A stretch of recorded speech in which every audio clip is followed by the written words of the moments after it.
This comes from Steven. My first wife told me that I repaid her. I don't know if she was trying to set the ground to get something out of me or was just running her mouth with no filter and have no thought for consequences. She did that all the time. The marriage ended not long after, obviously. I told her to file charges if she wanted to, but asked if she really thought that she'd survive making a false accusation. I never heard another word about it. Good shit. I left my phone had on. I got to turn it down. And he says, I have a reputation for doing whatever is necessary and not always caring about the law or other obstacles to get the job done. The reputation comes in handy and sometimes lets me deal with problems just by looking at someone or saying a few words. Yep. That's good times right there.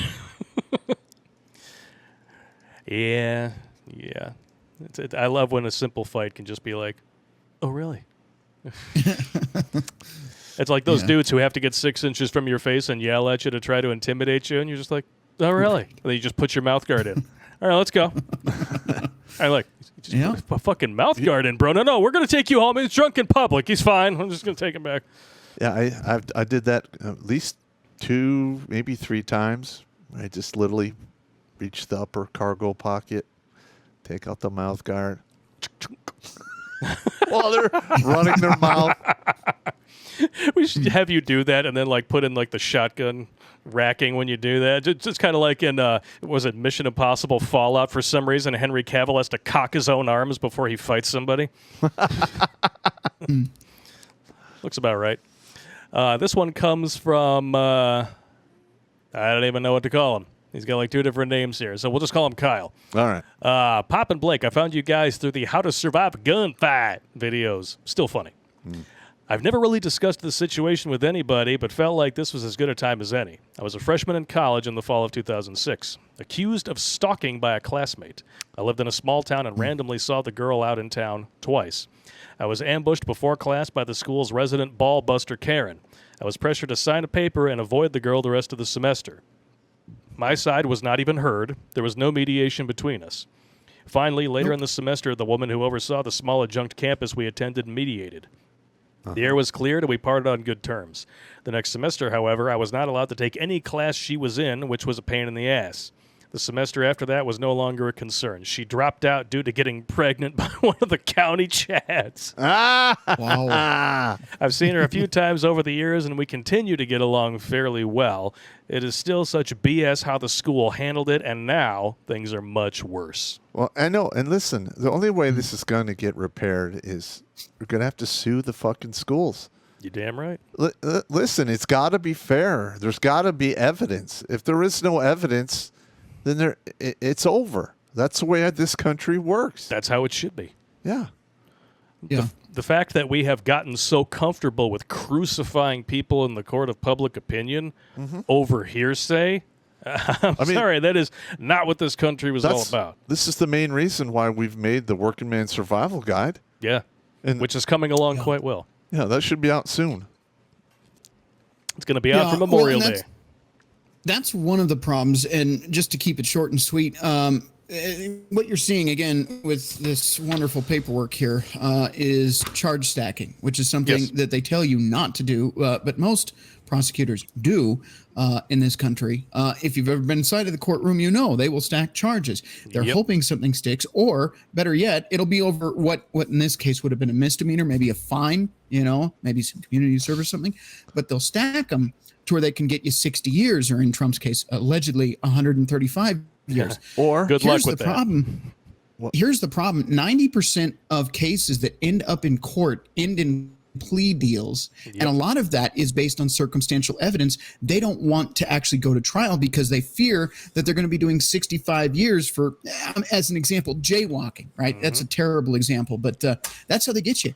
What is it? 1 in 6 people in this country is a convicted felon because of that. Well, it's a grift. They pressure you into taking a plea deal. Unless you can afford an attorney, you're up shit's creek without a paddle, man. Yeah, and that what you're explaining there is basically the power that's causing a lot of the problems with Antifa. Yep. Because we have too many laws. We're supposed to be a free society. We're supposed to have rights. But the thing is, if you get caught up in anything, and they stack the charges, which they do on purpose to circumvent your constitutional rights. They want you to take that plea deal. Yep.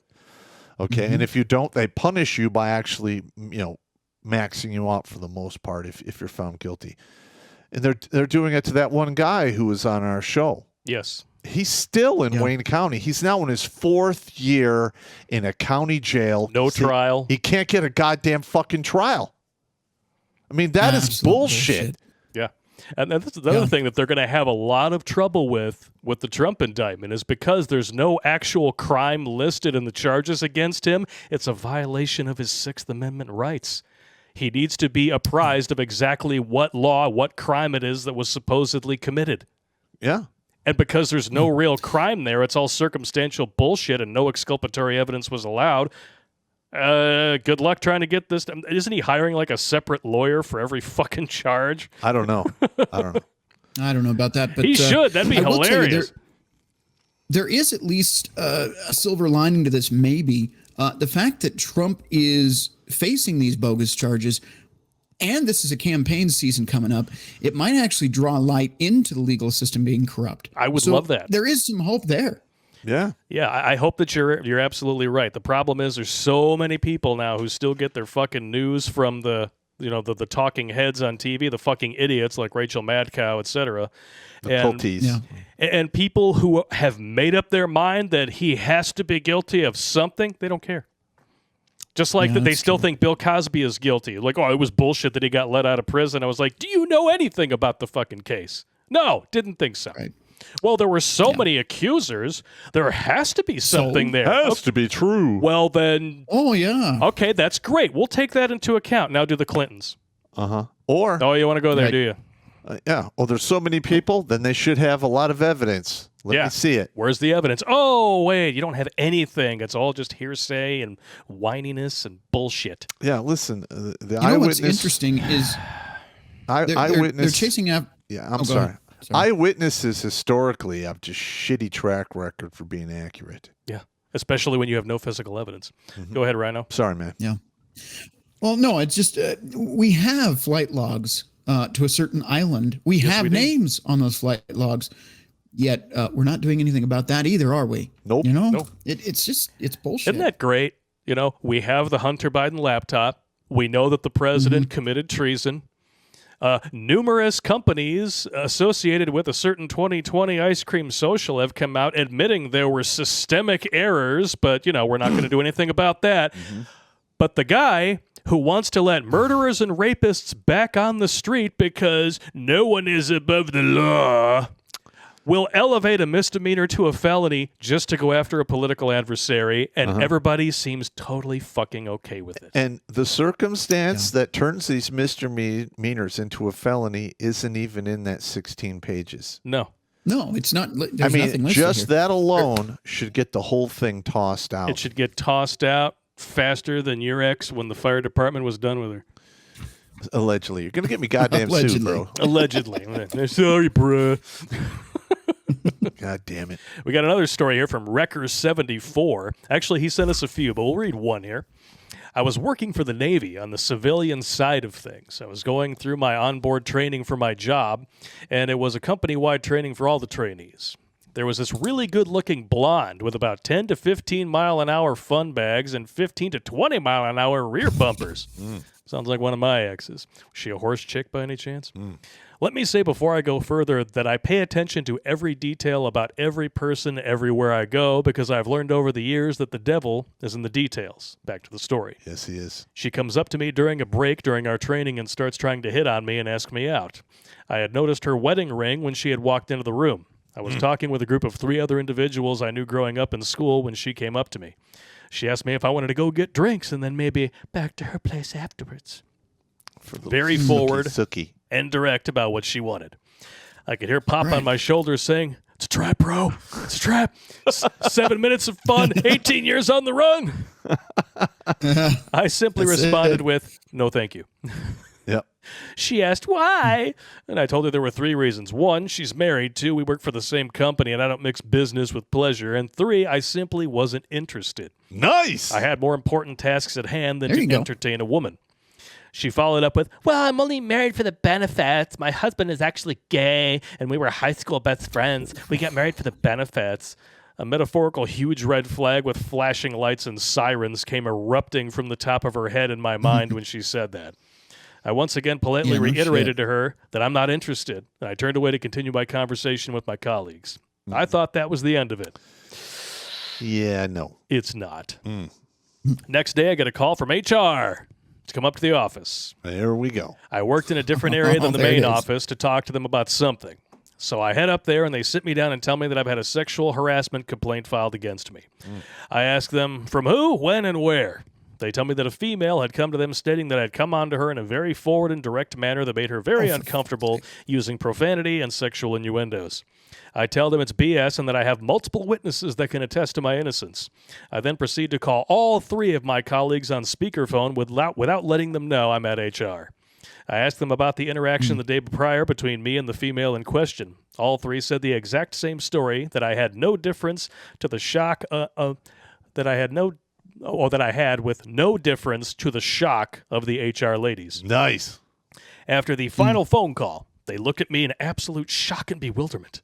I asked them if there's anything else that I could help them with, to which they just lowered their heads in shame and shook them in a side-to-side notion as to say no. I said women in HR get really pissed when they can't lynch a dude for no reason. And this is what he should have done right there. It's like, I want to launch a counter complaint against her for doing this. Oh, yeah. With 3 witnesses, he could have done it easily. And also, like, I want all the paperwork for all of this because I'm going to be consulting an attorney, and I can guarantee you that she'd be gone. Fuck yeah.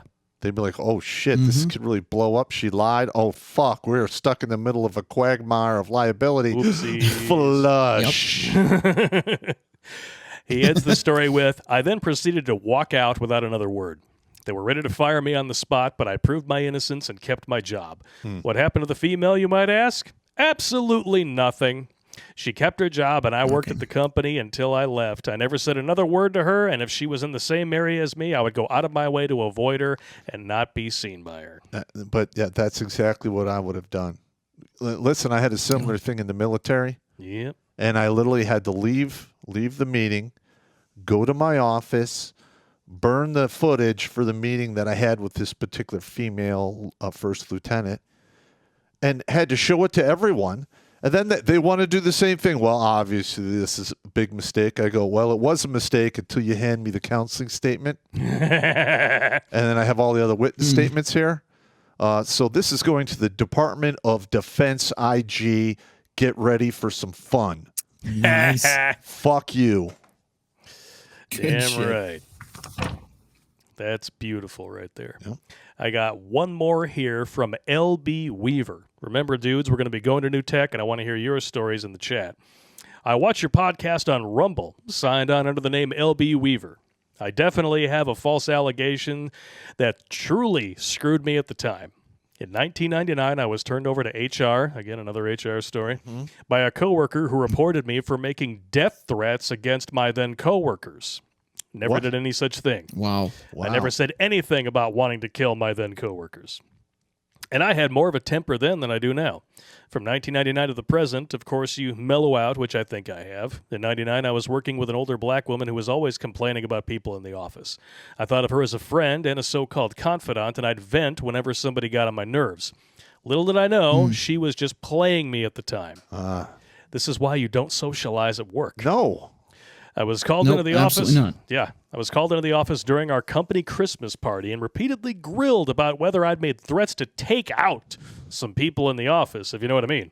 What? Never said anything about it.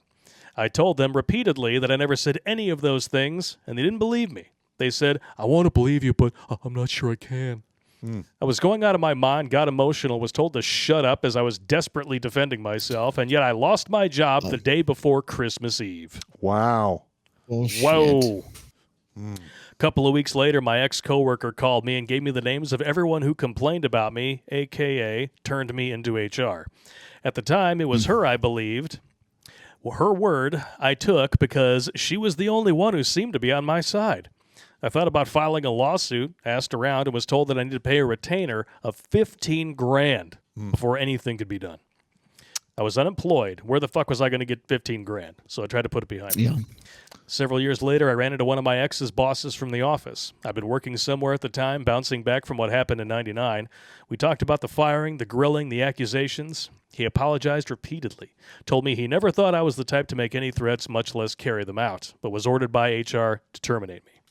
I told him my ex-coworker, an upper middle-aged black woman named Regina, gave me the names of my so-called accusers, and my ex-boss could not believe what he heard. He said that none of those people ever complained about me, never said a word to HR about threats of any kind. And then I figured out that it must have been the old woman who got me fired for something I didn't do. Over 20 years later, no matter how far my life has progressed, I still feel the pain of being humiliated, badgered, grilled, and finally terminated. I never forgot it, and I don't think I ever will. It certainly made me a little more paranoid, to be sure. It just goes to show you that you cannot trust anyone, and I have the trust issues to prove it. I was glad to hear you were looking for stories of false allegations, because while the story ended nearly 20 years ago and I bounced back from it for the most part, it's still a painful memory which still affects me. I've been in my present position for over 10 years, even though I was temporarily laid off during the Kung flu, but rehired 4 months later in August of 2020. In spite of all this, I don't think I've ever really gotten over what happened. It's left me with a feeling of, you never know when that shit can happen again. And you know what? If in my instance, if that was to happen to me, and I didn't have the money to get a lawyer, I'd get some payback. There's all kinds of things you can do. Administrative violence. Administrative violence in cahoots with the Working Man's Survival Guide. You got a 1-2 knockout punch right there. Yep. And it's coming. Yep. And it's going to be much more affordable than the last webinar. It's a shorter webinar, but it applies to everybody. Yes. Not everybody's going to get married, see the inside of a family court. Everybody needs a job. Yeah. So if you got people out there who are working, especially in office environments with a lot of women, send them the link to the webinar when it comes out. Yeah. Because literally, if you work in an office with women in it, there is a great chance that you're probably not going to work there till the end of your career. It's a very real thing. I mean, look at Bud Light. They hire a female vice president for the first time in the company's history. Then this happens, and their stock takes a fucking nosedive. Yeah, what could go wrong? What could go wrong, yeah. Look at us. We're all about diversity, equity, and inclusion. Why don't you swap the last two and then you can tell me the new acronym? DIE! Yeah, that's what I think. I walked into the Warren Public Library a couple weeks ago, and they've got that diversity, equity, and inclusion shit up on their fucking walls. I wanted to rip it all down. I'm sorry. I pay taxes in this city. You're not going to use it to promote socialism. Not on my fucking watch.